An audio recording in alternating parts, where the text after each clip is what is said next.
திருச்சிற்றம்பலம். தென்னாருடைய சிவனே போற்றி, நாட்டவர்க்கும் இறைவா போற்றி. உலகிலாம் வந்து உதற்கரியவன் நிலவுலாவிய மறிவழியன் அலகில் சோதியன் நம்பரத்தாடுவான் மலர் சிலம்படி வாழ்த்தி வணங்குவான். எழுதரு மலைகள் தேராய் இறைவனையில் பங்குள் பொழுதரு காலத்தில் பூசணைகளால் செய்து தொழுதலை தலைமையில தொழும்பு கண்ணீருள் மூழ்கி அழுது அடி அடைந்த அடியவர் கடமை செய்வான். தொல்லை இரும் பிறவி சூடும் தலை நீக்கி அல்லவருக்கு ஆனந்தம் ஆக்கியதே எல்லை மறுவா நெறியடிக்கும் வாதபூர்வோம் திருவாசகம் எனும் தேன். கைலாயவரம் வரையில் சிவஞான போதனை காட்டும் மண்ணை பயிர்வாய் நீ கண்டான் சந்ததி பூமியானாகி உயிராரும் தொழில் திருவாடுதுறை வாழ்குரு நமச்சிவாய தேவன் சைலாதி மரபுடையோன் திருமரபு நீடூழி தழைகமாதோ. கற்கும் ஜரக்கந்தனை நாம் கற்கும் சரக்கன்றுதான் சிற்றம்பலம். எல்லாம் அல்ல ஆடல் வல்லாத திருவருடன் குருவருடன் அருளிய அற்புதமான மார்கழி திங்கள் திருவம்பாவை திருப்புளி எழுச்சி சிறப்பு சொற்பொழிவானது மகாஸ்ரீ கொடுகத்தூர் சாமி திருமணத்திலே ஆண்டுதோறும் நடைபெறுகின்ற நிலையில் 66வது ஆண்டாக மலர்ந்திருக்கின்ற இந்த நல்ல ஆண்டிலே மார்கழி திங்களுடைய 7வது நாளான இன்று மாணிக்கவாச சுவாமிகள் அவருடைய திருவம்பாவையில் 7வது பாடலை மணிவாசக பெருமானுடைய குருவரு துணை உண்டும் கொடுகத்தூர் சாமியுடைய குருவரு துணை உண்டும் நாம் தொடர்ந்து சிந்திப்போம். அன்னே இவையும் சிலவோ பலாமர முன்னக்கரியான் ஒருவன் இருந்தீரா சின்னங்கள் கேட்ப சிவனென்றே வாதிரப்பாய் தென்னா என்னா முன்னம் தீசேர் எழுகுப்பாய் என்னானே என்னரையன் என் அமுது என்று எல்லோரும் சொன்னோம் கேள் வெவ்வேறாய் இன்னம் துயிலுதியோ மண்ணெஞ்ச பேரையர் போல் வாழா கிடத்தியால் என்னே துயிலின் பரிசேலோ தும்பாவாய் என்று இந்த பெண்ணடியார்கள் எல்லாம் ஒவ்வொருத்தியாக எழுப்பிக் கொண்டு அடுத்த இல்லத்துக்கு வந்து சேர்கின்ற நிலையிலே இங்கு அவளும் இன்னும் உறங்கிக் கொண்டிருக்கிறாள். எழாதிருக்கின்ற நிலையிலே இவர்களெல்லாம் அவர்களுக்கு கூறுகின்ற அறிவுரையாகவும் நமக்காகவும் கூறுகின்ற மணிவாசக பெருமானுடைய அற்புதமான திருவாக்கு. தாயாக பாவை போன்ற பெண்ணே, தேவர்கள் பலராலும் நினைப்பதற்கும் அரியவனாக விளங்கக்கூடிய இந்த ஒப்பற்ற பெருமான், இந்த பெருமை உடையவனாக இருக்கின்ற இறைவன் சிவபெருமானை பற்றி கருவிகரணங்கள் என்ற நிலையிலே இந்த சங்கு எக்காலம் முதலிய அந்த ஒலிகளை எல்லாம் கேட்ட அளவிலேயே அந்த சத்தங்களை கேட்ட மாத்திரத்தில் சிவசிவ சிவசிவ என்று கூறுவாயே, அப்படி தென்னவனே என்று அந்த மற்றவர்கள் கூறுவதற்கு முன்பே நீ அந்த நெருப்பிலே மெழுகை ஒத்து உருகுவாய். ஆனால் இப்பொழுது எனக்கு தந்தை, என்னுடைய மன்னன், என்னுடைய தலைவன் என்று என்னுடைய இனிய அமிழ்தமும் இவன்தான் என்று நாங்கள் எல்லோரும் சேர்ந்து பெருமானை புகழ்ந்து பாடிக்கொண்டிருக்கின்றோம். அதனை கேட்டவள் இன்னும் உறங்குகிறாயே என்று கூறி இறைவன் பொருட்டு அந்த குழைவில்லாத உருகாத நெஞ்சை படைத்த அறிவிலார் போல செயலற்று கிடக்கின்றாயே, இதுதான் உன்னுடைய செயல்களும் இதுவும் சிலவோ உறக்கத்தின் இயல்புதான் என்னே என்று. உறக்கம் கொஞ்சம் தாமதமானாதான் தெரியும் அந்த உறக்கத்தினுடைய கடினம். உறங்கிக் கொண்டிருக்கும் பொழுது சுகமாக இருக்கும், விழித்த பிறகு விழித்த நிலையிலே வந்துவிட்டால் அடடா இவ்வளவு நேரம் தூங்கி வேற வீணாகி விட்டது என்று தோணும். ஆனால் தூங்கும் பொழுது எழுவதற்கு கடினமாக இருக்கும், இன்னும் கொஞ்ச நேரம் தூங்கலாமாக இருக்கும். இப்படி 2 நிலையிலும் மனம் மாறி மாறி இருக்கும். இந்த பெண்கள் எல்லாருமே நம்மை போல் நமக்காகத்தான் இந்த பாடலே. ஒவ்வொருத்தையும் நான் நாளைக்கு வந்து நேற்றைய பாடல்ல நாளைக்கு வந்து நான் முன்னே எழுப்புவோம்னு சொன்னவ இன்னும் தூங்கிட்டு இருந்தா. இப்போ இந்த பெண்ணு எப்படிப்பட்டவள்னா, தென்னாடுடைய சிவனே அப்படின்னு ஆரம்பிச்சுன்னா அது தென்னாங்கிறதுக்குள்ளே உருகிடுவாளாம். அப்போ எவ்வளவு தூரம் பற்று வைத்திருக்கக்கூடிய அவளா நீயா இன்னும் தூங்கிக்கிட்டு இருக்கிற அப்படிங்கிற மாதிரி இந்த விழிப்பு நிலைக்கு ஒருவரை கொண்டு வருவது ரொம்ப எளிதான செயல் போல தோன்றினாலும் மிகவும் கடினம். ஒரு 10-15 நாள் தொடர்ச்சியாக எழுந்து மார்கழி முடிய எப்பப்பா மார்கழி முடியும், அப்போ ஒரு 30 நாள் முடிஞ்ச விட்டு ஒரு நாள் நல்லா தூங்கணும் அப்படின்னு தோண ஆரம்பிச்சோம். இந்த 30 நாள் வந்துட்டு இல்லையா, இனிமேல் வாழ்நாள் முழுக்க இதே போல தொடர்ச்சியாக இருப்பேன்னு நினைப்போம். நான் கூட அதுபோல் விண்ணப்பங்களாம் வைக்கிறது உண்டு. ரொம்ப நல்லா இருக்குது 30 நாளோ, சரி தொடர்ச்சியாக வருஷம் ஃபுல்லாக இப்படியே இருக்கக்கூடாதா அப்படின்னா 30 நாளுக்கு அப்புறம் அப்படியே தளர்வாயிடும். ஆனால் இப்போ இறைவன் உதவி செய்திருக்கிறார், நாள்தோறும் எழும்படி அருமையான ஒரு வாய்ப்பை கொடுத்திருக்கிறார். அது மகானுடைய கருணை. அதுபோல் அந்த தொடர்ச்சியாக பழைய காலத்தில் அதனால தான் அந்த விரதத்தை 48 நாள் வைப்பாங்க. ஒரு மண்டலம் வந்து 48 நாள் ஒரு தொடர்ச்சியாக செய்துவிட்டால் அதுக்கு பிறகு நீங்கள் தூங்கினாலும் தூக்கம் வராது. அது 4 மணிக்கு மேலே தாரவழி சும்மா தான் படுத்து கிடக்கணும் அதுக்கு மேலே. ஆனால் இன்றைய காலத்தில் 3 மாதத்துக்கு மேலே ஆகுங்கிறாங்க. இந்த 48 நாள் பத்துறதில்லை. இங்கே 48 நாள் விரதத்தையும் இப்போ அரை மண்டலம் ஆகுனாங்க, 1/4 மண்டலம் ஆகுறாங்க, அப்படி கொண்டு போகிறாங்க. அது ஏன் தெரியல. அது ஒரு மண்டலம் என்பது ஒரு நிறைவு, ஒரு முழுமை. அதை செய்யும் பொழுது தான் இறை அருள் கைகூடும். இப்போ நீங்கள் நம்முடைய முனிவர்கள் பழைய காலத்திலலாம் தவம் செய்தவங்க பார்த்தீங்கன்னா பல ஆயிரக்கணக்கான ஆண்டுகள் தவம் செய்தார்கள். புராணத்தில் 1000 ஆண்டு தவம் செய்தார், எத்தனையோ வருடக்கணக்கில் தவம் செய்தார் அப்படின்னு சொல்லுவாங்க. அப்படி அந்த தவம் இருப்பது என்பது தொடர்ச்சியாக ஒரு விரதத்தை கடைபிடித்தல், அது விடாது செய்தல். அப்போ இந்த பெண்கள் எல்லாம் ஒவ்வொருத்தியாக வந்து இப்போ இவள் இறைவன் மேல் மிகுந்த அன்பு வைத்திருந்தாலும் அந்த தென்னா என்று சொல்வதற்கு முன்பே உருகக்கூடிய இவ்வளவு அன்பு படைத்தவளா இன்னும் உறங்குகிறாள் என்ற நம்முடைய மணிவாசக பெருமானுடைய அற்புதமான கூற்று. அன்னே இவையும் சிலவோ பல அமரர் என்று பெரும்பாலும் தோழிகள்லாம் பெண்களை எல்லாருமே இள வயசுலேருந்து எல்லாம் வந்தவங்க தான். அது நண்பர்களை எப்படி வேணாலும் அழைப்பாங்க, அம்மான்னு கூப்பிடுவாங்க, அண்ணே என்று கூப்பிடுவாங்க. அப்படியெல்லாம் எங்கள் ஊர் பக்கம்லாம் உண்டு, அண்ணே அப்படிம்பாங்க. அந்த அண்ணே வேற, அந்த அண்ணன் அண்ணே வேற. இந்த 2 சுழி நாய் இது பேச்சு வழக்கிலே இருக்கின்ற தோழிகள் ஒருவரை ஒருவர் அழைத்து கொள்ளுகின்ற ஒரு பேச்சு வழக்கு. எனவே இந்த சின்ன வயதிலே இருக்கின்ற பெண்கள் எல்லாம் ஒரு கேலி பேசிக்கொண்டு ஒருவர் மகிழ்ச்சியாக அழைத்து கொள்ளுகின்ற அந்த முறை. அன்னே இவையும் சிலவோ பல அமரர் உன்னற்கரியன் ஒருவன் இருஞ்சீரான். இந்த அமரர்கள் என்ற நிலையிலே தேவர்கள் எல்லாம் வழிபாடு செய்கிறார்கள். அப்படிப்பட்ட பெருமை உடையவன் நம்முடைய தேவர்களுக்கு தலைவன். தேவர்கள் சாதாரணமானவர்கள் இல்லை, நம்மளை விட பல மடங்கு பேராற்றல் பொருந்தியவர்கள். அவங்களாம் பலகாலம் தவம் செய்து மிகுந்த அந்த புண்ணியத்தின் பயனாக அவங்கெல்லாம் என்ன கேட்பாங்கன்னா நிறைய பதவிகளை கேட்டிருப்பாங்க. நமக்கும் தெரியாமல் நிறைய பேர் அப்படி நினைப்போம், இந்த ஊருக்கு நான் என்னைக்காவது பிரசிடெண்ட்டாக ஆகணும் அப்படின்னு சொல்லுவார். அவர் போயிட்டு இருப்பார்.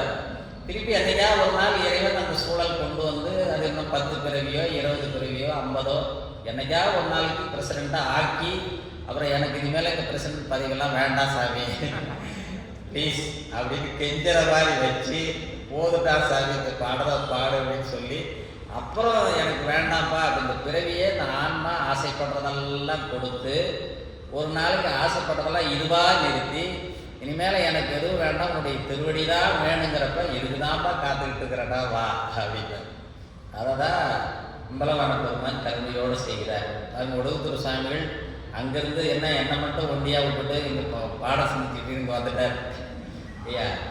அது ஒரு அற்புதமான ஒரு கருணை. 4 பெருமக்களோடு சுவாமிகளும் சேர்ந்து நமக்கு பாடம் நம்மை சிந்திக்க வைக்கின்ற அந்த குருவர். இப்படி அடியார்கள் எல்லாரும் இறைவனை வணங்குகின்றோம். ஆனால் தேவர்கள் அவர்களும் இறைவனை வணங்குகிறார்கள். அவர்கள் எதற்காக வணங்குகிறார்கள்னா அந்த இன்பங்கள்லாம் இருக்கு இல்லையா, தேவலோக இன்பங்கள், அதை தொடர்ச்சியாக அவங்க அனுபவிச்சுட்டே இருக்கணுங்கிறதுக்காக அந்த தொடர்ச்சியாக வேண்டும் என்பதற்காக வணங்குவோம். எனவே அந்த பலரும் பல அமரர் உன்னற்கரை, இப்படி எல்லாரும் கும்பிட்டாலும் உன்னை நினைப்பதற்கும் அரியவன். இப்போ நமக்கு தேவர்கள்லாம் வழிபாடு செய்த கோயில் நிறைய கோயில் இருக்குது இல்லையா? எத்தனை இந்திரன் வழிபாடு செய்தது, சந்திரன் வழிபாடு செய்தது, சூரியன் வழிபாடு செய்தது, நவகிரகங்களும் வழிபாடு செய்தது. இப்போ நவகிரகங்கள் வழிபாடு செய்த கோயிலை நவகிரகங்கள் கோயில் ஆக்கிட்டாங்க. அது பெருமானுடைய கோயில் இல்லையா? இப்போ என்ன சொல்கிறதுன்னா, இங்கே ஒடுக்கூர் சாமி இருக்கார். இப்போ மகானுடைய திருக்கோயில்னு சொல்லலாம். பக்கத்தில் நவகிரகம் வச்சுருக்குது. நவகிரக கோயில்னு சொன்னோம்னா அது பொருத்தமாக இருக்குமானா பொருத்தமாக இருக்காது. இப்போ திருநள்ளாறுன்னு வச்சுக்கிட்டிங்கன்னா, திருநள்ளாறு யார் கோயில்னா சனீஸ்வரன் கோயில்னு நினச்சிட்டு இருக்கிறாங்க. ஆமாம், அது அவருக்கு அந்த கிரகம் அது வந்து இறைவனுடைய அலுவலகத்தில் பணிபுரிபவர், அவருடைய ஆட்சிக்கு உட்பட்டவர்.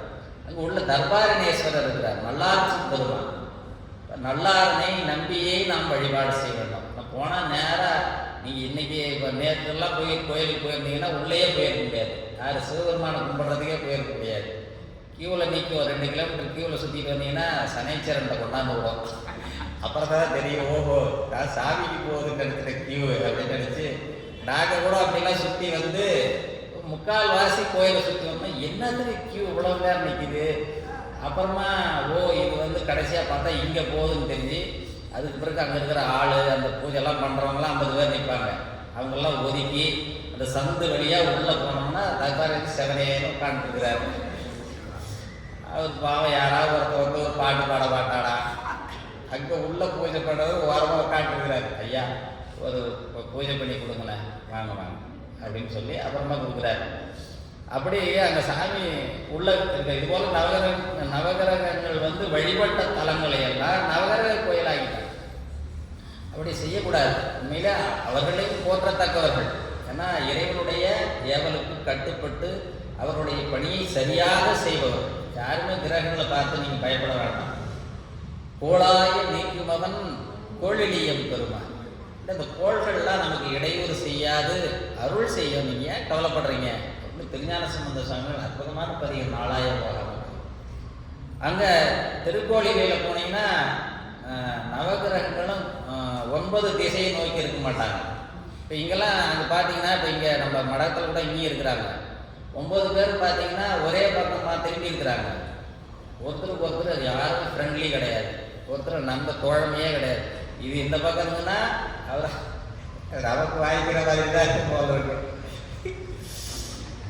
அது நட்பு என்பது கண்ணாடி போல இருக்கும். அது சுந்தரர் சேரமான் பெருமான் நாயன் மாதிரி ஒரு அந்த அந்த அன்பு நட்புல உயர்ந்தது. நட்பை விட உயர்ந்தது ஒன்றுமே இல்லை. அதனால தான் பெருமான் வந்து சுந்தரமூர்த்தி சுவாமிக்கு தோழமையை தான் கொடுத்தாரு. இது ஒரு சிறந்த பண்பாடு. அதில் எந்த குற்றமும் வரக்கூடாது. மனதாலும் சிறிதும் துரோகம் செய்யக்கூடாது. அந்த மாதிரி இருக்கணும். உயர்ந்த நட்பாக இருந்தால்தான் பயன். அப்போ அங்கே போய் பார்த்தீங்கன்னா கோயிலில் நவகிரகங்களும் வரிசையாக நிற்பாங்க. எல்லாரும் ஃப்ரெண்ட்ஸ். அங்கே நீங்கள் அங்கே திருக்கோயிலை தரிசனம் பண்ணிங்கன்னா திருவாரூர்லேயும் அதே மாதிரி வரிசையாக இருக்கும். திருவாரூர் பெருமானை திருக்கோயிலெல்லாம் போய் கும்பிட்டிங்கன்னா நவகிரகங்கள் 9 பேரும் ஒரே மாதிரி அருள் செய்வாங்க. இப்போ இங்கே மாறி மாறி செய்யணும் இல்லையா? இப்போ என்ன கணக்குன்னா, ஜாதகத்தில் அவங்களுடைய பொசிஷனில் எப்படி கிரகங்கள் இருக்குதோ அதுக்கு தக்கவாறு பலன் கொடுக்கணும் இல்லையா? அதுதான் அவங்களுடைய கடமை. அவங்களுடைய கடமை தான் செய்கிறாங்க. யாருமே நவகிரகங்களை குறை சொல்லக்கூடாது. அவங்க சரியான அலுவலக ஊழியர்கள். அப்போ அவங்களுக்கும் வணக்கம் சொல்லணும். இப்போ அங்கே 9 பேரும் ஒரே மாதிரி ஆரூர் பெருமானை கும்பிட்டாச்சா, ஓகே, எல்லாரும் ஒருபோல அருள் செய்யக்கூடிய இடம். அதனால் இறை வழிபாடு செய்பவர் திருக்கோயிலில் வந்து இறைவனை வழிபாடு செய்தால் கோள்கள்லாம் ஒன்றும் செய்யாது. அப்படி திருஞான சம்பந்த சுவாமியுடைய ஒரு குறிப்பு. எனவே இந்த விண்ணக தேவர்கள் என்ற நிலையிலே எல்லாரும் வழிபாடு செய்தாலும் அவர்கள் ஒரு காரணத்துக்காக வழிபாடு செய்கிறாங்க. எதுக்குன்னா அவங்க செய்கிற பணி சரியாக நடக்க வேண்டும். இப்போ நீங்கள் ஏன் சிவபெருமானை வழிபாடு செய்யணும்னா, நீங்கள் எதை செய்தாலும் அது வெற்றிகரமாக முடியணும்னா சிவபெருமானை முன்னிறுத்தி செய்ய வேண்டும். நீங்கள் சமைக்கணுமா, சாப்பாடு நல்லா வரணும்னா அவர் அருள் வேணும். குளிக்கணுமா, குளிச்சது நல்லா சந்தோஷமாக குளிக்கணும்னா அவருடைய அருள் வேணும்.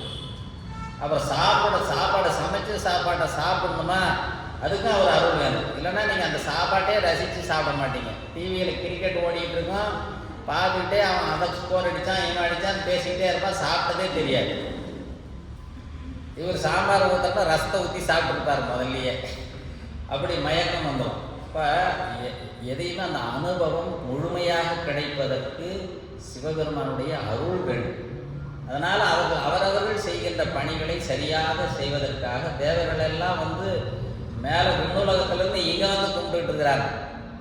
நீங்கள் அவங்கள பார்த்து ஐயோ இந்திரனா சந்திரனான்னு ஏன் பயப்படுறீங்க அப்படின்னு நம்முடைய சார்ந்தோர் பெருமக்கள் எல்லாம் நம்முடைய பெருமான் இடைவந்த பிரானாக இருக்கின்றான், அவனை வழிபடுங்கள் என்று அன்னே இவையும் சிலவோ பலாமர உன்னற்கரியார் ஒருவன் இரும் செய்கிறான்.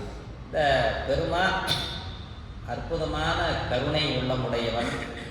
தேவர்கள் இப்படி வழிபாடு செய்தால் கூட அவங்களால நினைப்பதற்கும் அரியவன் நமக்காக இறங்கி வருகிறார். அந்த புரிந்ததா மாணிக்கவாசக சுவாமிகள். அவர் நினைப்பதற்கும் அரியவன் என்றால் இறைவன் எவ்வளவு பெரிய அந்த உயர்ந்த நிலையில் இருக்கக்கூடிய அந்த பரம்பொருள். நம்முடைய மணிவாசக பெருமானை புகழ்ந்து பாடுவார். திருவாசகம் முழுக்க விண்ணப்பம்தான், புகழ்ச்சி தான். அன்னை பத்தில் ஒரு அருமையான பாடல். இப்போ பெருமானை நித்த மணாளனாக பார்ப்பார். சிவபெருமானை எல்லாரும் என்ன நினைக்கிறோம், அவர் ருத்ர தாண்டம் ஆடுவார், அவர் கோபப்பட்டார்னா அவ்வளவுதான் அப்படின்லாம் சொல்லுவாங்க இல்லையா. அவர் உண்மையிலேயே நல்ல இல்லறவாசி, நல்ல துறவி எப்படி வச்சுக்கலாம். சிவபெருமானை கும்பிட்டாதான் இல்லறம் சிறப்பு. அவர் மண்ணில் நல்ல வண்ணம் வாழலாம் பதிகத்திலேயே நம்முடைய திருஞான சம்பந்த சுவாமிகள் அந்த குறிப்பை கொடுப்பார். எங்கன்னா திருமணத்துக்கு போனீங்கன்னா தயவுசெய்து மண்ணில் நல்ல வண்ணம் வாழலாம் அந்த 4 வரி பாடலாவது பாடி வாழ்ப்போம். அந்த மணமக்கள் நன்றாக வாழ்வார். வாய்ப்பிருந்தால் முழு பதிகமும் படிக்கலாம். அப்படியே அற்புதமான ஒரு நிலை. நம்முடைய மணிவாசக பெருமானை நித்த மணாளர் என்று கூறுகிறார். எதுக்காக தினைக்கும் அவர் திருமணம் செய்துக்கணும் அப்படிங்கிற ஒரு கேள்வி வரும். நாள்தோறும் உலகத்தில் எல்லா மூலைகளிலும் எங்கனா திருமணம் நடந்துகிட்டே தான் இருக்கு. அந்தந்த மணமக்கள் சிறப்பாக வாழ்வதற்கு அவர் திருமணம் செய்கிறார். நமக்காக தான் அவர் இறங்கி அருள் செய்கிறார். அதுக்கு அந்த திருமண கோலம் என்பது அவருக்கு தேவையில்லை, உயிர்களுக்காக. எனவே அந்த காட்சியை மணிவாசகர் பாடி இந்த அன்னே என்று அந்த பெருமானை அன்னை பத்து என்றே அந்த பதிகத்துக்கு பெயர். நித்தமனால் 17ல் 1 to 10 நீங்கள் ஐயாவுக்கு மூர்த்தி ஐயாவுக்கு எது பிடிக்குமோ அந்த பாடல்கள் அதில் நித்தமனாலர் நல்ல பாடல் பாடுங்க.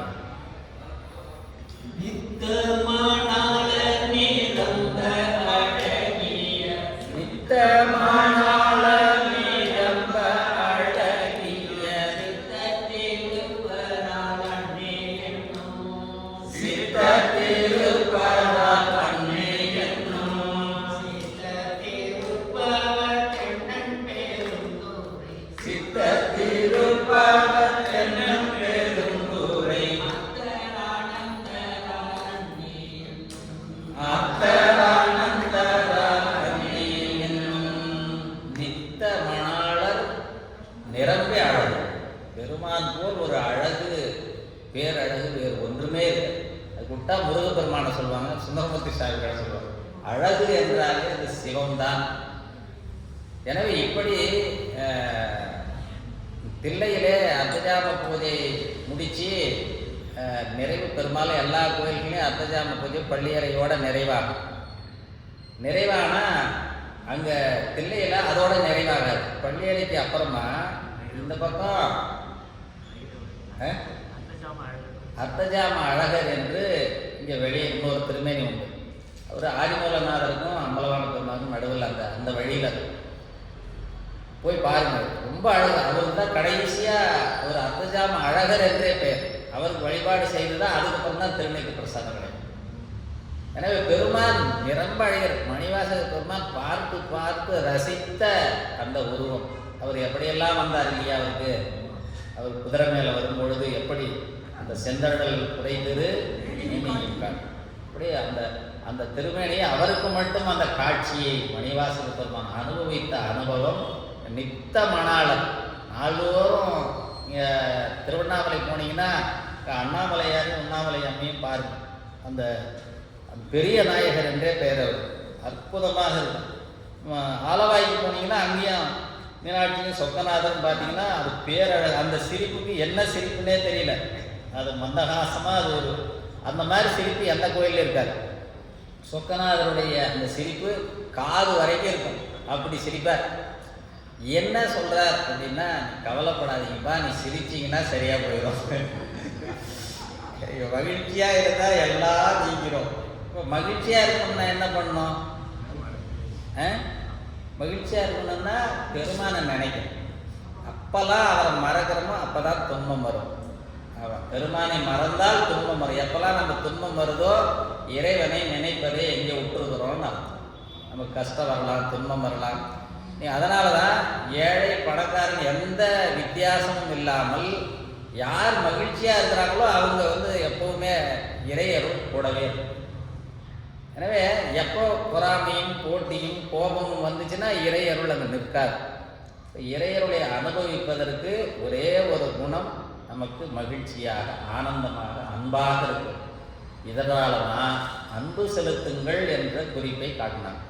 அன்பு ஒருத்தருக்கு செலுத்துறதுக்கு மட்டும் நமக்கு பயிற்சி வந்துவிட்டால் உங்களுக்கு எப்பொழுதும் 24 hours நீங்கள் தூங்கும் போதும் மகிழ்ச்சியாக தூங்கலாம், எந்திரிக்கும் போது மகிழ்ச்சியாக இருந்துச்சு. நீங்கள் வேணால் ஒரு நாள் பயிற்சி பண்ணி பாருங்கள்.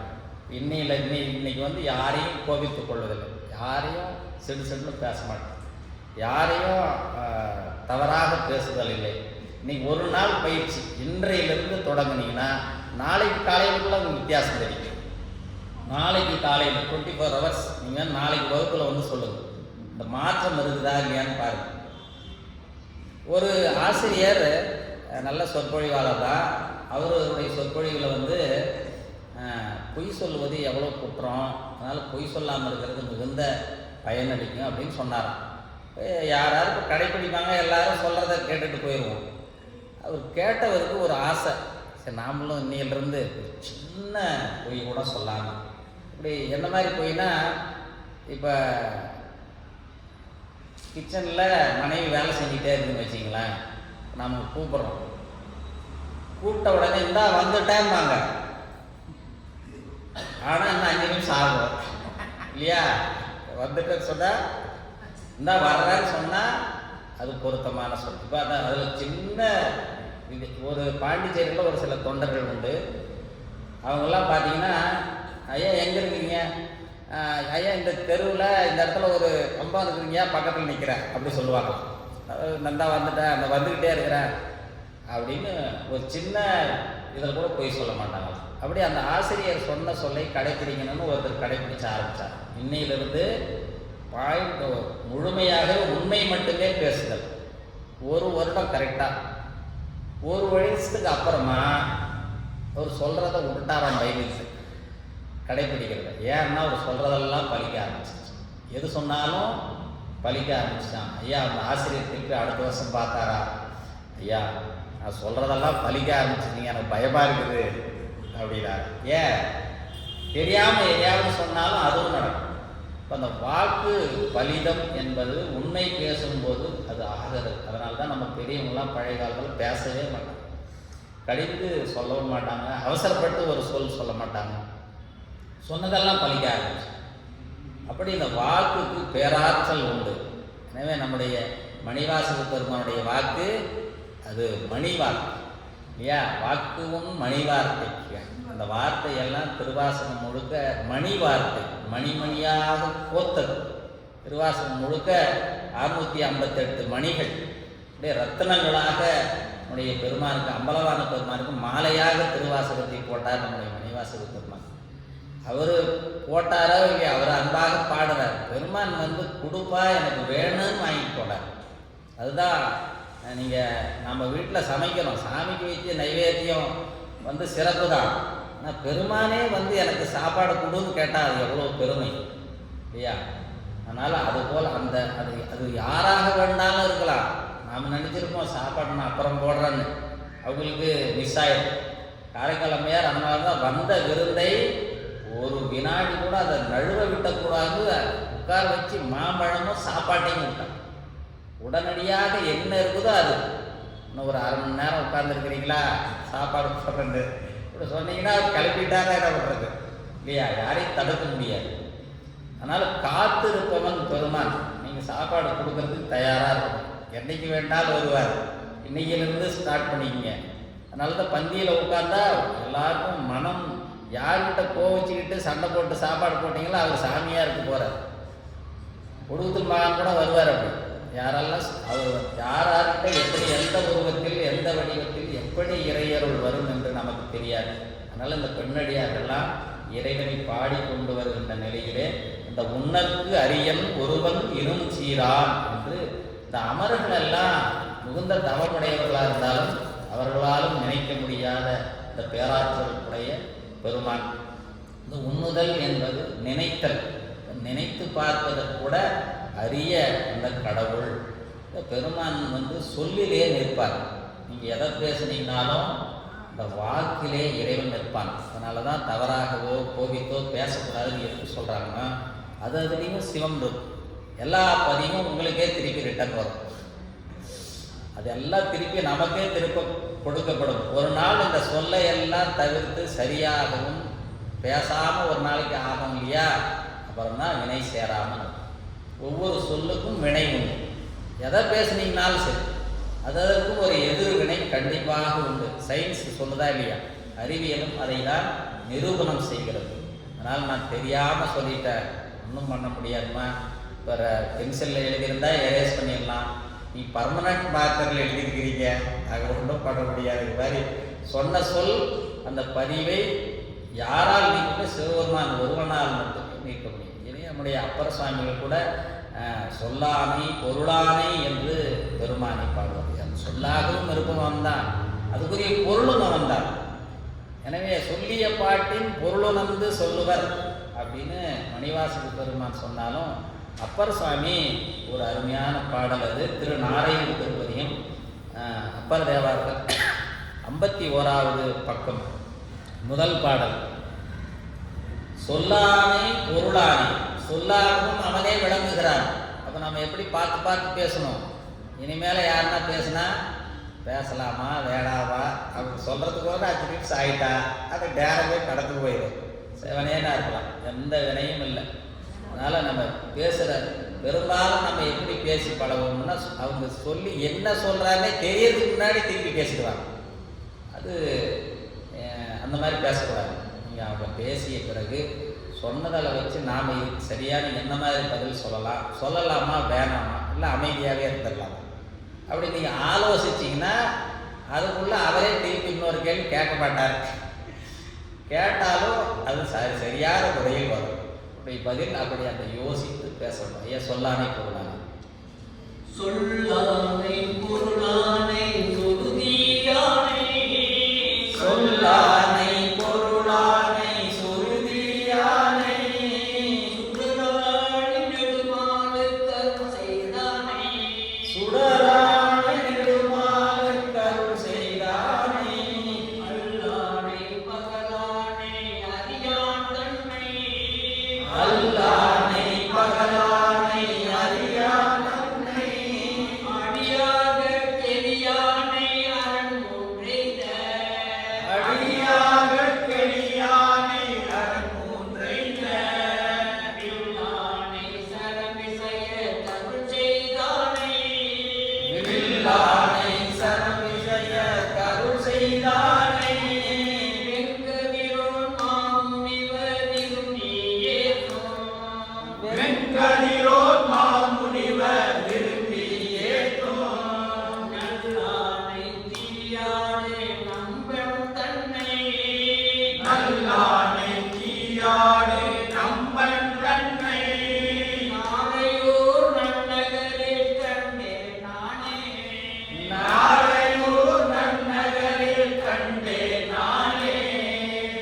இன்றைய பாட்டுக்கு பொருத்தமாக எல்லா செய்தியும் சொல்லிட்டார். திருமாலுக்கு அருள் செய்தது, விசயன் என்ற அர்ஜுனனுக்கு அருள் செய்தது. அப்போ அல்லானை பகலானை அறியான் தன்னை, அரியவனாக இருக்கக்கூடிய அந்த பெருமான் அடியார்களுக்கு எளியானை. நமக்கு அடியார்களுக்கு மிகவும் எளியவன். சாதாரணமாக பேசலாம், சாமி பசிக்குது பார்க்குங்க, சாப்பாடு ஆச்சு, கவலைப்பட வந்துட்டு நீ வெளியே போகிறதுக்குள்ளே வந்துடும். ஒடுக்குற இடத்துல காத்துக்கிட்டு இருக்க வெளியே நிறைய உங்களுக்கு விதவிதமாக கொடுக்கப்படும். யாரும் பயப்பட வேணாம். திருவம்பாவை வகுப்புக்கு வந்துட்டா நாளை இவ்வளவும் சாப்பிட முடியல அப்படின்னு சொல்கிற மாதிரி பிரசாதம் வருது. அப்படி இறைவன் எது வேணும்னாலும் கொடுப்பார். இப்போ எளியவனாக விளங்கக்கூடிய பெருமை. நீ சாதாரணமாக போனீங்கன்னா என்ன சாமி இவ்வளவு டிராஃபிக் இருக்குது, அந்த நேரத்துக்கு போகணுங்க, சரி கவலைப்படாத, கொஞ்சம் க்ளீன் பண்ணுங்க, எல்லாம் ஒரு வண்டி நடுவு விட்டாருன்னா டிராஃபிக் க்ளீன் ஆகும். இப்படி இறைவன் எதை வேணுனாலும் நீங்கள் கேட்கலாம். அப்படி அந்த எளியவனாக விளக்கக்கூடிய பெருமான் பெரும்பாலும் அடியார்கள் அன்பர்கள் நம்முடைய அருளாளர்கள்லாம் இறைவன்கிட்ட என்ன கேட்பாங்க அப்படின்னா எல்லாத்தையும் கேட்பாங்க. முக்கியமாக கடைசியாக ஒன்று கேட்பாங்க, முத்தி கொடுப்பா, வேற எதுவும் வேணும். ஏன் எல்லாத்தையும் கொடுத்து கடைசியாக அதை கொடுக்காம விட்டுறாத. அதனால் புண்ணும் மெய்ப்பொருளும் தருவானை, போகமும் திருவும் புணர்ப்பானை, பின்னை என் பிழையை பொறுப்பானை, பிழையலாம் தவிர பணிப்பானை, இன்னதன்மையன் அந்த அறிவொன்னா இம்மானை, எளிவந்த பிரான்.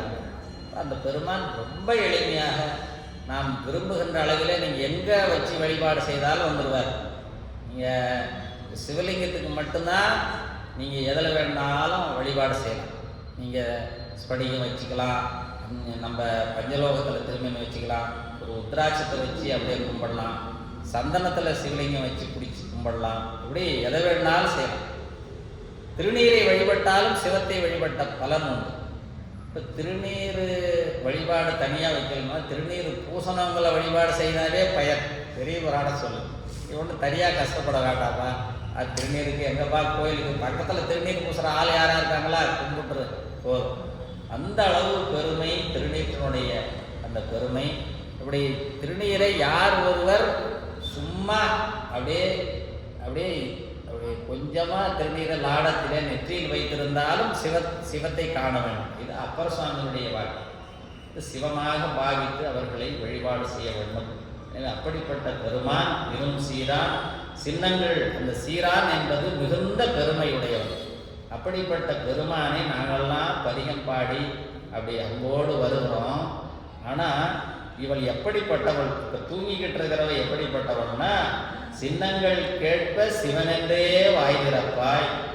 இந்த சின்னங்கள் நம்முடைய சங்கு வாசித்தல், அப்படி பல கருவிகரணங்கள் நம்முடைய அந்த சின்னங்கள் என்ற நிலையிலே சிவ சின்னங்கள் என்று நிறைய உண்டு.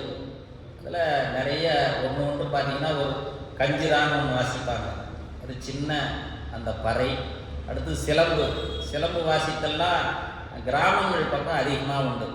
அந்த சிலம்பு வாசித்தாங்கன்னா உடனே சாமி வந்துடும் அவங்களுக்கு. நீங்கள் அதை வருந்தி 2 வாரத்தை தான். பழைய காலத்தெல்லாம் அந்த குலதெய்வ கோயில்களுக்கெல்லாம் போனீங்கன்னா இந்த அந்த இதை வச்சு தான் அந்த 2 பாட்டு விருத்தமாக பாடினாங்கன்னா அந்த அவங்களுக்கு யார் இருந்தாலும் சாமி வந்துடும்.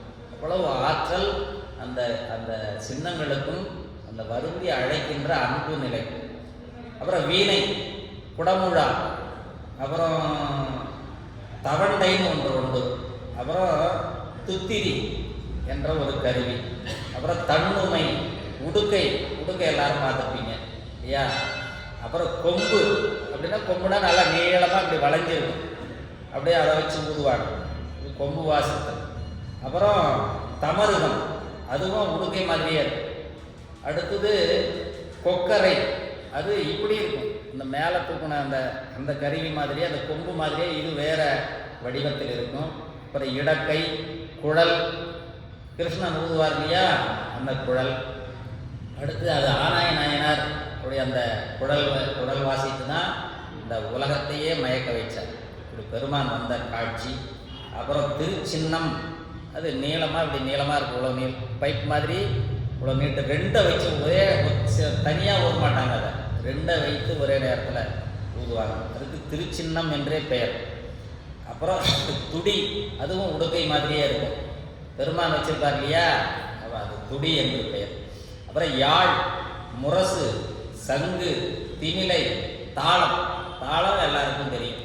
தாளம் கூட வாசிக்கலாம், பெருமானுக்கு ரொம்ப பிடிக்கும். ஒரே நேரம் சிதம்பரத்துக்கு 6 தடவை போயிட்டீங்கன்னா ஒரே நேரத்தில் இந்த மாதிரி யாரெல்லாம் வாய்ப்பு இருக்குதோ எல்லாம் தாளம் எடுத்துகிட்டு வந்துடுங்க. நம்ம உலகத்திற்கு படத்தில் எல்லாரும் தாளம் வாசிப்போம். தில்லைக்கு போனீங்கன்னா 1000 மண்டலத்தில் ஒரே நேரத்தில் ஒரு குறைந்தபட்சம் 1000 2000 தாளம் இருக்கும். அவ்வளோ வாசிப்பாங்க ஒரே நேரத்தில். ஐயோ இங்கே இருக்கிறோமா இல்லை நம்ம பெருமான் திருக்கைலாயத்தில் இருக்கிறோமான் இருக்கும். அப்படி அவ்வளோ தாளம் ஒரே நேரத்தில் வாசிப்பாங்க. இப்போ தாளம், அப்புறம் கொட்டு, தாரை, தக்கை, இப்படி நிறைய நாதஸ்வரம் இல்லையா, இப்படி தவில், இப்படி ஏராளமான கருவிகள் நம்முடைய பெருமானுடைய வழிபாட்டுக்கு பயன்படுத்தப்படுகிறது. எனவே இந்த சின்னங்களில் எதை கேட்டாலும் சரி, அப்போ உடனேயே சிவன் அப்படியே தூங்கிக்கிட்டே சிவருமானே அப்படின்னு வாய் திறப்பாள். அந்த சத்தம் கேட்ட மாத்திரத்தில் அவளுக்கு என்ன ஞாபகம் வருது?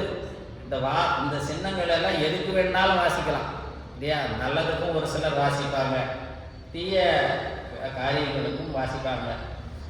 அந்த நிலையிலும் அவளுக்கு என்ன நினைவு வரும்னா சிவபெருமான் தான் நினைவு வரும். எனவே அப்படிப்பட்ட அந்த பெண் சிவன் தன்னிலையில் நிற்கும் பொழுது இறைவனுக்கு சிவன் என்று பெயர். உயிர்களுடைய பயன்பாட்டுக்கு இப்போ நமக்கு பயன்பாட்டு இந்த உயிர்களுடைய பயன்பாட்டுக்கு வரும்போது அதே சிவன் சக்தி என்று பெயர். இப்போ அம்பாள் வேறல்ல, சிவம் வேற.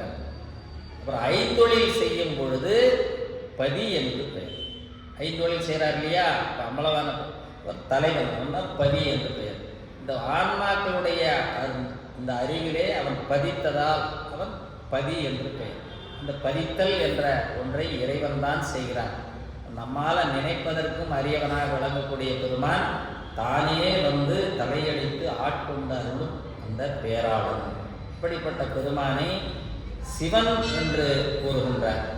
இதை நாம் இப்போ சொல்லுவோம் இல்லையா. இப்போ நம்ம பேரை யாராவது யாருங்க சார் இங்கே இப்போ மணிகண்டன் அப்படின்னா, ஏன் நான் தான் மணிகண்டன் இப்போ சொல்லுவார் இல்லையா. இப்படி சிவபெருமான் எங்கன்னா தன்னை சிவன் என்று சொல்லிக்கிட்டாரா அப்படின்னு இப்போ எல்லாரும் சொல்கிறோம், அவர் சிவன் சிவன் என்று. பெருமானே ஆலவாய சோமநாதர் தன்னை சிவன் என்று சொல்லக்கூடியவர். தன்னை சிவன் என்று பாரபத்திரருக்கு அவருடைய ஏழ்மையை நீக்குவதற்கு பாண்டிய மன்னன்கிட்ட ஓலை கொடுத்துருக்கலாம். அவர் என்ன பண்ணார், சேரமான் பெருமான் நாயனார் திரு அஞ்சைக்களம் அங்கே அனுப்புகிறார். ஆலவாயிலிருந்து சிவபெருமான் சொக்கநாதர் சொன்னார்னா பாண்டிய மன்னருக்கு ஓடி வந்து நின்றுருக்க மாட்டாங்களா இல்லையா. 1 கோடி கொடுத்தா 10 கோடி கொடுத்துருப்பாங்க. ஆனால் அவர் என்னவோ காரணம் சேரமான் பெருமான் நாயனுடைய அன்பு உயர்ந்தது என்று பார்த்துருக்கிறார். இப்போ எல்லாரையுமே பெருமான் பார்ப்பார்.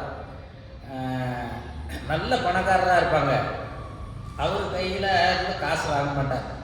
அவர்கிட்ட 1 ரூபா கூட வாங்க மாட்டார். கோயிலுக்கு ஏற்கனவே இவருக்கு வருமானமே 10,000 இருக்கும், அவர்கிட்ட 5,000 வாங்குவார்.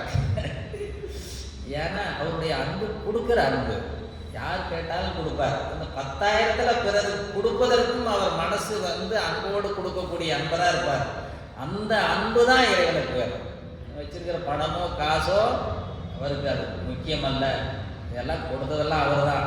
அதனால் இங்கிருந்து ஒரு ஓலைச்சுவடி எழுத அனுப்புகிறார். யார்? சொக்கநாத பெருமான் ஆலவாயிலிருந்து திரு அஞ்சைக்களத்துக்கு சேரமான் பெருமாள் நாயனர் பார்ப்பார். நான் ஒரு அன்பன் அனுப்புகிறேன், அவர் கையில் நான் தான் எழுதணும். நான் யாரும் பார்க்காத மன்னிய சிவன் யான் மொழிதருமான், நான் சொல்கிறேன் ஆலவாய் சிவன் சொல்லுகிறேன் அப்படி அவரே குறிப்பு எழுதுறாரு. எழுதி அந்த ஓலைச்சு விட்ட வர்ற ஆள் சாதாரண ஆள் இல்லைப்பா, உன்ன மாதிரியே அவரும் ஒரு சிறந்த அன்பர் அப்படின்னு அது நமக்கு பெருமான் அறிமுகப்படுத்துகிறார். சேரமான் பெருமாள் நாயனாருடைய அந்த அன்பையும் கொடை திறம், அப்படிப்பட்ட கொடைத்திறம் உடையவர் தான் நம்முடைய சுந்தரமூர்த்தி சுவாமிகளுக்கு மூட்டை மூட்டையாக பொண்ணும் பொருளும் அனுப்புகிறார். அதை வாங்கி திரும்பி அவனேஸ்வரம் கூட்டி அங்கே இருக்கிற பெருமாள் வாங்கி கொடுப்பார். அப்படிப்பட்ட ஒரு அற்புதமான பாடல் 11ஆம் திருமுறையில் திருமுகப்பாசனம் என்ற முதல் பாடல் 11ஆம் திருமுறையில் இருக்கிற அதற்கு திருமுகப்பாசனம் என்றே பெயர். நம்முடைய 12 திருமுறைகளில் 27 ஆசிரியர்களில் இறைவனும் ஒரு ஆசிரியர். அவரும் எழுதியிருக்கிறார். 27 நம்முடைய 12 திருமுறையை ஏன் சிறப்புனா, பெருமான் கைப்பட எழுதிய தானே தலைவன் அதற்கு என்று உணர்த்திய நூல்கள் 12 திருமுறைகள். தேவாரமும் திருவாசகம் பெருமானுடைய வாக்கு. அதனால் தாராளமாக எல்லாரும் படிக்கலாம். மந்திரங்கள் எல்லாம் சொல்கிறோம், பதிகத்துக்கு பேராற்றல் உண்டு. அவ்வளவு ஆற்றல், ஒவ்வொரு எழுத்தும் அதிலே மந்திர சொற்கள். அந்த மதிமறை புரிசை மாடக்கூடல் எல்லாரும் பாடும். ஐயா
செல்வங்களை கொடுத்தருளும்படி நமக்கெல்லாம் கொடுக்க போகிறார். இதுதான் இந்த குறிப்பு. அதனால தான் பாட எல்லாரும் சேர்ந்து பாடிக்கிறது சொன்னது.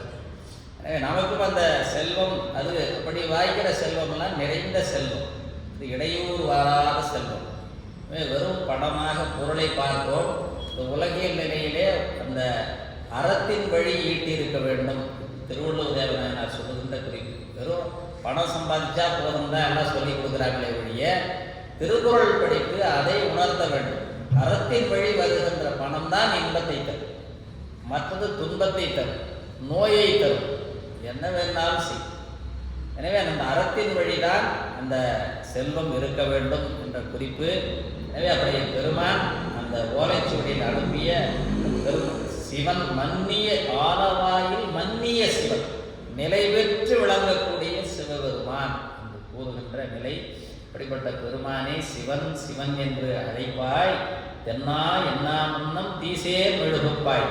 அப்படி தென்னவனே, இந்த தென்னன் என்பதற்கு தென் திசைக்கு உரியவன் என்று பொருள் கொள்ளாமல், தென்னன் என்றால் அழகு உள்ளவன். எனவே தென்பாண்டி நாட்டானே, நம்முடைய மணிவாசக பெருமானே, இந்த பாண்டி நாடுகளே தென் பாண்டி நாடு என்று, ஞானமுடைய பாண்டி நாடு, தென் திசையில் இருக்கிற நாடுக்கு பல பொருள் எடுத்துக்கொள்ளலாம். அப்படியே தென்னாடுடைய சிவனே போற்றி, தென்னாட்டவர்க்கும் இறைவா போற்றி. அப்படி தென்னா என்று மணிவாசக பெருமானுடைய வாக்கு. இதை சைவ முழக்கமாக நம்முடைய சான்றோர் பெருமக்கள் எல்லாம் சொல்வார்கள். அப்படிப்பட்ட பெருமானை தென்னா தென்னா என்ன முன்னம் தீசேர் மெழுகு, அந்த நெருப்பிலேற்பட்ட மெழுகு போல உருகுதல்.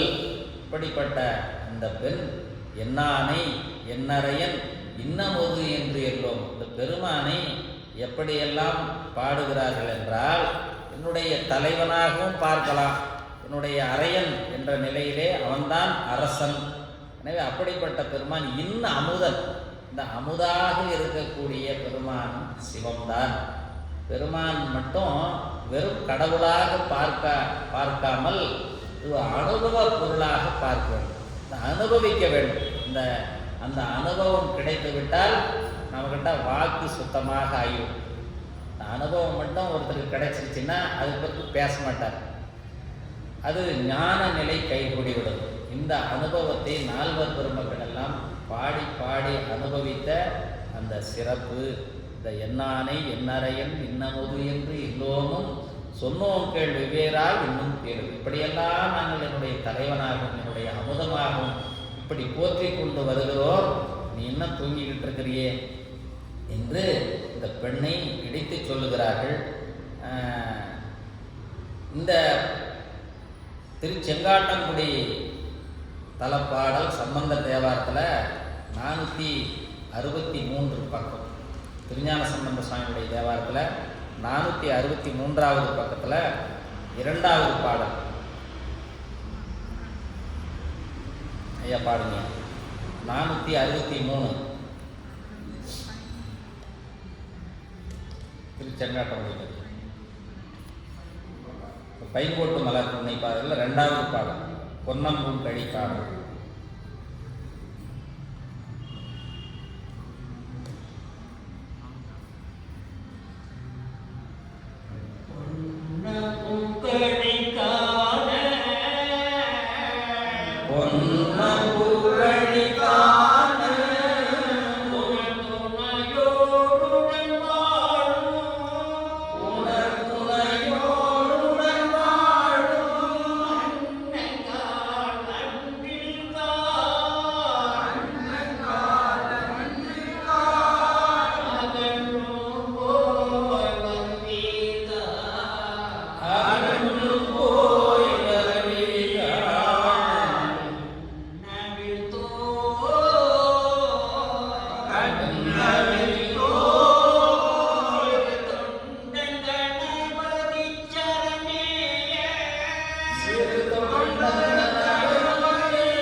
பாடல் பதிகம் முழுக்க எல்லா பாடலிலும் அது சிவத்தை அமுது என்று பாடுவார்.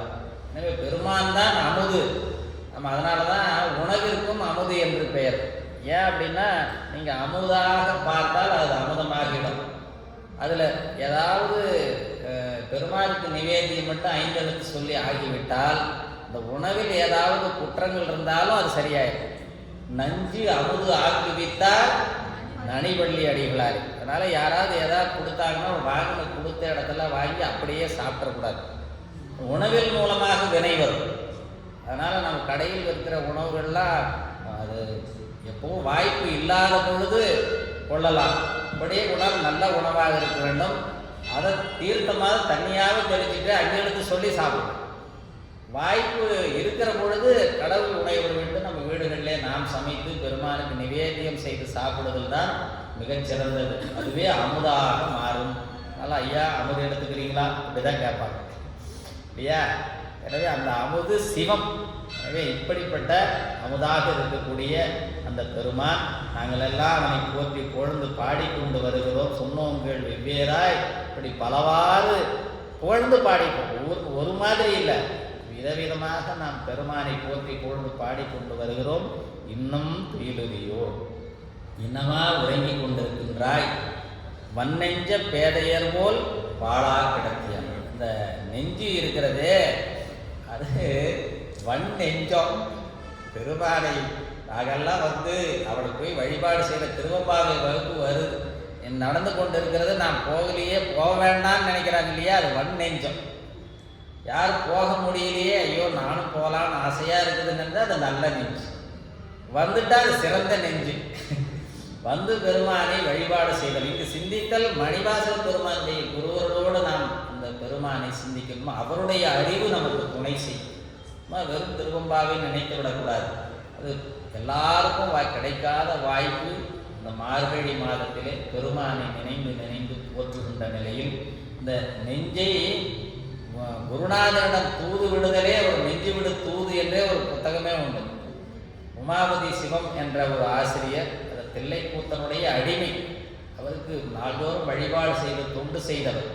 அப்படிப்பட்ட பெருமையுடையவர் பெருமாள் தன்னுடைய குருநாதனுக்கு, அந்த குருநாதனாக அம்பலவான பெருமானே அவருக்கு வந்த நிலையிலே அவருக்கு தூது விடுவார். மறைஞான சம்பந்தருக்கு தூது விடுறார். நெஞ்ச நீ போகும்போது இங்கிருந்து புறப்பட்டினா வழியில் என்னென்னலாம் இருக்கும். ஒடுகுத்தூர் சாமி மடத்துக்கு வரலான்னு வந்துட்டோம். வீட்டிலேருந்து வண்டி எடுத்தால் பல தெருவு கடந்து வர பல இதில் ரொம்ப தூரமாக இருந்து வரவர் ஐயா ஒருத்தர் தான். வரும்போது நிறையா இருக்கும். அங்கே கடைகள் இருக்கும், நகைக்கடை இருக்கும், எல்லாம் இருக்கும். இதெல்லாம் பார்க்கும்போதே அங்கே கவனம் திரும்பிடக்கூடாது. இப்படி சொல்லுவார் நெஞ்சுக்கு, குருநாதன்கிட்ட போய் கொன்றை மாலையை வாங்கிட்டு வரணும். நீ போகிற நேரத்தில் வழியில் என்னென்னலாம் காட்சி தென்படும் அதையெல்லாம் சொல்லி அதெல்லாம் பார்த்துறாரு. அங்கெல்லாம் மாட்டிக்காது, நேராக போய் வரணும். ஒடுகுத்தூர் மடத்துக்கு நேராக போனோமா, குருவருள் பெற்றாச்சா, 2000 பாண்டிசாமி கும்பிட்டாச்சா, திருவம்பாவை வகுப்பு போனீங்களா, ஓகே. அப்படி அதை உணர்த்துகின்ற நிலை இந்த நெஞ்சு சிவத்தையே நினைப்பதற்காக கொடுக்கப்பட்டது. நம்முடைய அப்பர் சுவாமியுடைய வாக்கில் அந்த 2 வரி, நெஞ்சே நீ நினையாய் நிமிர்கும் சடை நிம்மலனை மஞ்சாடும் மணாளனை நெஞ்சே நீ நினையாய் அப்படி நினைக்கணும். அப்படி நெஞ்சு தொடர்ச்சியாக அற்புதமான பாடல், நெஞ்சுக்கு அறிவுறுத்துகின்ற பாடல் நிறைய இருக்கிறது. ஆனால் நமக்கு நேரம் கருதி இந்த வன்னெஞ்ச பேதையர் போல் வாழா கிடத்தியால் இப்படி வீணாக காலம் கிடைத்து கொண்டிருக்கிறாயே, என்னே துயிலின் பரிசேரோ, மார்கழி மாதத்தில் தூங்கிக்கிட்டு இருக்கிறியா. அப்படி பெருமானை பொழுது பாடிக்கொண்டு வருகிறோம். இதையெல்லாம் கேட்ட பிறகும் இன்னுமா உறங்கி கொண்டிருக்கிறாய் என்று அந்த பெண்ணுக்கு இந்த மற்றைய பெண்கள் தோழிகள் எல்லாம் அறிவுறுத்துகின்ற அந்த நிலை. நம்முடைய பெரிய புராணத்தில் ஒரு பாடல் பாடி நாம் வகுப்பை நிறைவு செய்யலாம். திருஞான சம்பந்தருடைய புராணம், பெரிய புராணத்தில் திருஞான சம்பந்தருடைய புராணம் பக்கம் 324, பக்கம் 324, 810வது பாடல், 324வது பக்கம். தென்தமிழ் விளங்க வந்த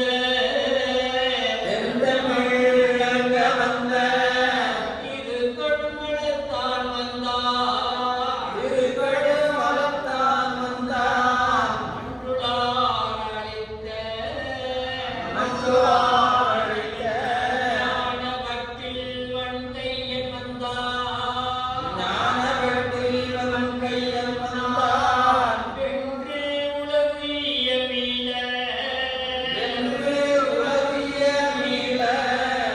வைகையில் செல்வான்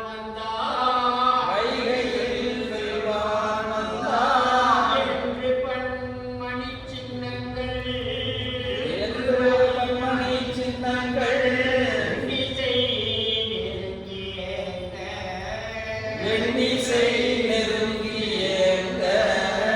திருஞான சம்பந்த சுவாமிகள் வரும்பொழுது இந்த சின்னங்கள் எல்லாம் இசைக்கிறதாம். இந்த சின்னங்கள் அவங்க எப்பவும் போல இசைக்கிறாங்க. ஆனால் அந்த கருவிகள் எப்படி சொல்லுதான், தென்தமிழ் விளங்க வந்த கழுமல ஊரன் வந்தான் என்று திருஞான சம்பந்த சுவாமிகள் வருகின்ற அந்த காட்சியை இந்த சின்னங்கள் போற்றுகின்ற அளவிலே நம்முடைய தேவி சேக்கிழார் பெருமான் பாடுகின்றார். எனவே தொடர்ந்து நாம் இன்றைய பாடலை பாடி வகுப்பை நிறைவு செய்யலாம். சிலவோ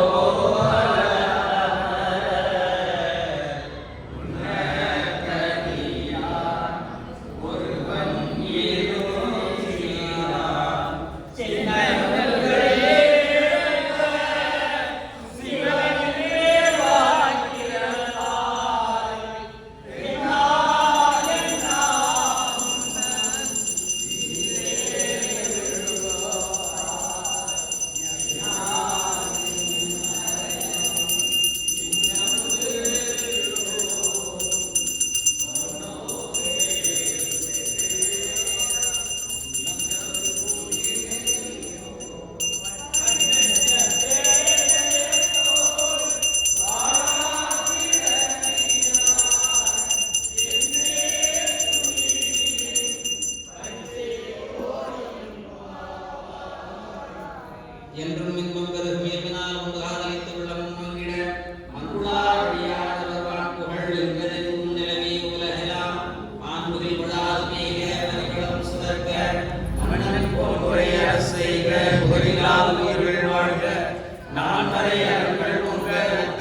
இறைவா போற்றி.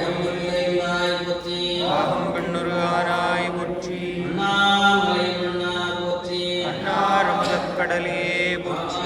ஆனந்தரே போற்றி கைலை மலையானே போற்றி போற்றி சிவகாமி தாயார் உடனாய்க்கு ஞான பெருமுத்த பெருமான் மலடிகள் போற்றி போற்றி மாணிக்க வாசக சுவாமிகள் திருவடிகள் போற்றி போற்றி.